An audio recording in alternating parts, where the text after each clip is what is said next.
राम राम बेचारन है।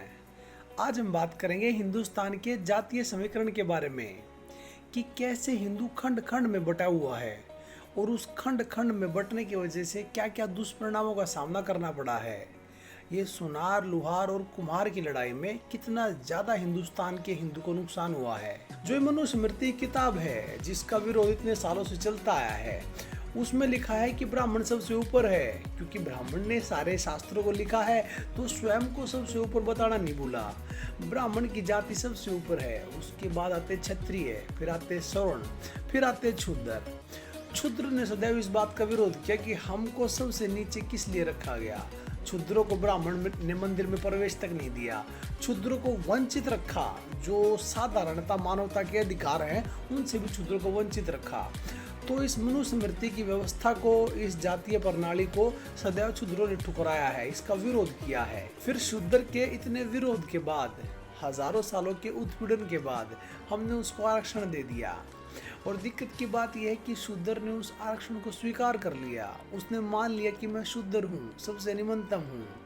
हालांकि वो पैदा हुआ है वो ब्राह्मण की भांति, वही दो आंख नाक कान, वही सबके पास क्षमताएं हैं, वही शरीर की बनावट है, वही आत्मा विराजमान है भीतर।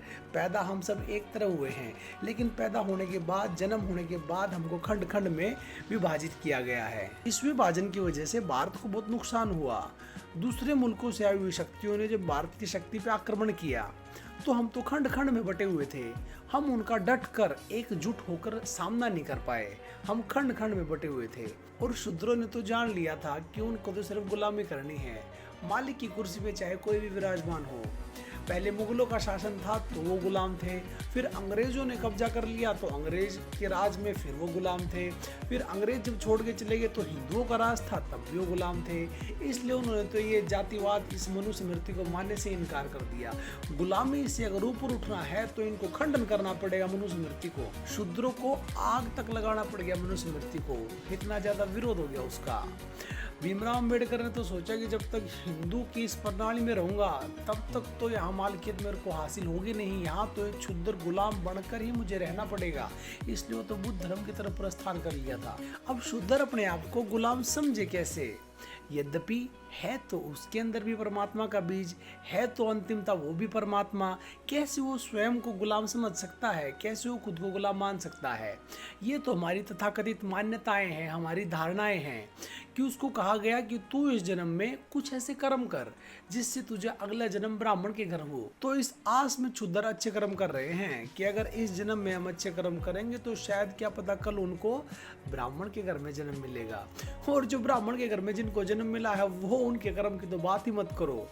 जब इन सब का विरोध इतना ज्यादा गहन हो गया था तब हमने उनको आरक्षण दिया, और आरक्षण मिलने के बाद जो जनरल कैटेगरी ब्राह्मण है वो ही ज्यादा दुखी हो गया है कि SC OBC वाले इनको तो 2 मिनट में सरकारी नौकरी मिल जाती है मात्र 25 नंबर लेने से, यहाँ 40-50 नंबर लेने के बाद भी सरकारी नौकरी नहीं मिलती। वो ब्राह्मण उस आरक्षण से परेशान है।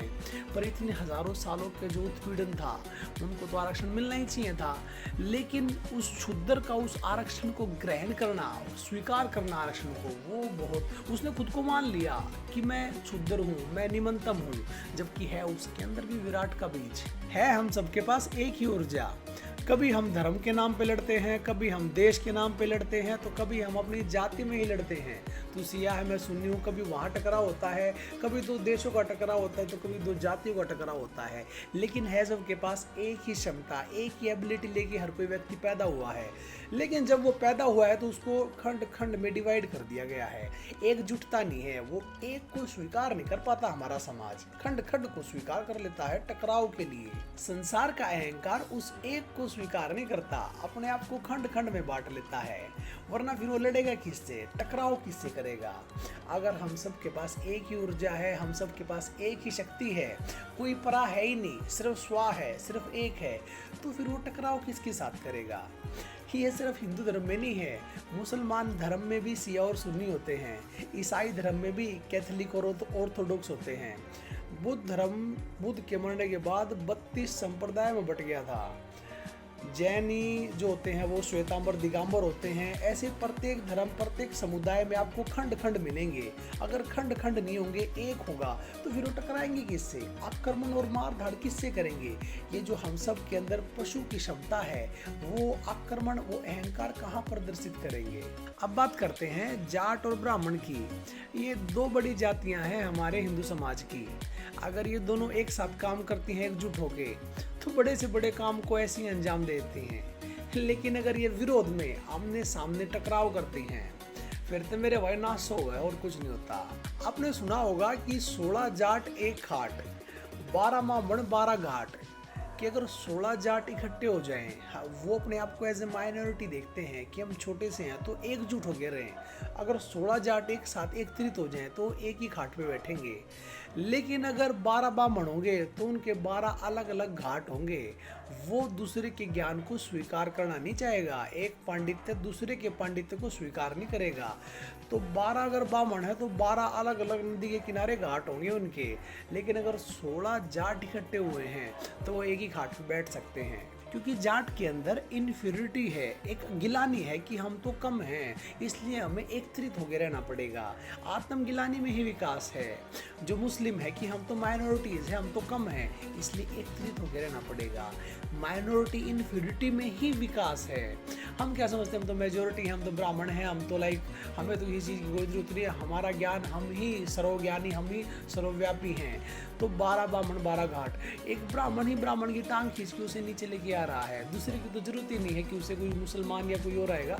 वो खुद ही काफ़ी है, पर्याप्त हैं खुद का ही नुकसान करने के लिए। हमें अपनी गलतियों से सीखना पड़ेगा कि जो गलतियाँ हमने भूतकाल में की हैं, अगर आज हम उनको फिर दोहराते हैं तो आने वाले समय में हालात और भी ज़्यादा भयानक होंगे। मनुस्मृति को आग लगाने वाली बात नहीं है, लेकिन जो ये वर्ण व्यवस्था है, लेकिन जो ये जातीय समीकरण है जिसमें हम खंड खंड में बटे हुए हैं, मेरा मानना ये है कि हमको अपने पीछे जाति, अपने गोत्र का नाम लगाने की जगह सनातनी लिखना चाहिए। सुमित सनातनी, राहुल सनातनी, हर कोई अपने गोत्र में सनातनी लिखे। सिर्फ अपनी कास्ट को, अपने धर्म को, अपनी जाति को रिप्रेजेंट करना कोई इसमें अच्छी बात नहीं है। वो खंड में हम डिवाइड हो गए तुरंत। पहले हम हिंदू थे, पहले हम सनातनी थे, एकदम से हम डिवाइड हो गए, हम क्षुद्र हो गए जाति का नाम लेते। हम जमदग्नि हैं, हम शर्मा हैं, हम कौशिक हैं, हम भार्गव हैं, हम एकदम खंडित हो गए कि हम तो इस जाति के इस वर्ण से बिलोंग करते हैं और एक हम सारे समग्र हिंदू सनातनी है। तो अपने नाम के पीछे हमें सनातनी लगाना चाहिए कि हम सब एक हिंदू हैं और एक सनातनी हैं। क्योंकि अगर हम आज एक नहीं हुए तो आने वाले समय में इस्लाम नहीं तो ईसाई हिंदू को जरूर दबाएगा, हिंदू को जरूर झुकाएगा। और अगर हम खंड खंड में बटे होंगे तो हम उन शक्तियों का सामना नहीं कर पाएंगे। हमारा एक होना अति अनिवार्य है, हिंदू का एक होना अति अनिवार्य है। इसके लिए हमें मनुस्मृति का खंडन करना पड़ेगा, इस वर्ण व्यवस्था का खंडन करना पड़ेगा जो सदियों सदियों से चली आई है कि तू ब्राह्मण है, तू चूड़ा है, तू चमार है, तू सुनार है, तू लुहार है, तू कुमार है। इस वर्ण व्यवस्था का खंडन करना पड़ेगा और हमको स्वीकार करना पड़ेगा कि हम सब हिंदू भाई बहन एक सनातनी हैं। हम सब का एक ही धर्म है, हम हिंदू धर्म से बिलोंग करते हैं। हम खंड खंड में नहीं, हम एक परिवार की तरह काम करेंगे। अभी जो काम करने की व्यवस्था है उसमें जाट एक तरफ काम करता है, ब्राह्मण एक तरफ काम करता है, सुनार एक तरफ काम करता है, लुहार एक तरफ काम करता है और दोनों एक दूसरे के विरोध में हैं। उनमें आपस में गुटबाजी है। हमारे जो कोर्ट हैं, कोर्ट में भी ब्राह्मण का खेमा अलग है, जाटों का खेमा अलग है। हॉस्पिटल में भी जो जाट कर्मचारी हैं, जो दैया वहाँ पे ऊपर पोस्ट पे हैं, वो जो ब्राह्मण का कोई लड़का अगर कर्मचारी निचली पोस्ट पे है तो उसका रात को ट्रांसफ़र करता है, उसको गुटबाजी से उसके विरोध में, मतलब कॉम्पिटिटर हैं। जाट अपने हिसाब से काम करते हैं, 16 जाट एक खाट, अपने जाट भाइयों की सोचते हैं। ब्राह्मण सिर्फ अपने, ब्राह्मण तो सोचता ही नहीं, अपने की भी नहीं सोचता है, पर विरोध में काम करते हैं। रिवेलरी है, आपस में एक दूसरे के विरोध में खड़े हुए हैं। शूद्र ब्राह्मण के विरोध में खड़ा है, ब्राह्मण जाट के विरोध में खड़ा है, जाट ब्राह्मण के विरोध में, आपस में ही विरोध है, आपस में ही खंडन है। परिवार में 4 भाई, चारों में ही आपस में संघर्ष है, अंतर संघर्ष है हिंदू के बीच में। इस अंतर संघर्ष को खत्म करके हमको एक होना पड़ेगा। जिस दिन हिंदू एक होगा उस दिन हम हिंदुस्तान को हिंदू राष्ट्र बनने से नहीं रोक सकता कोई भी।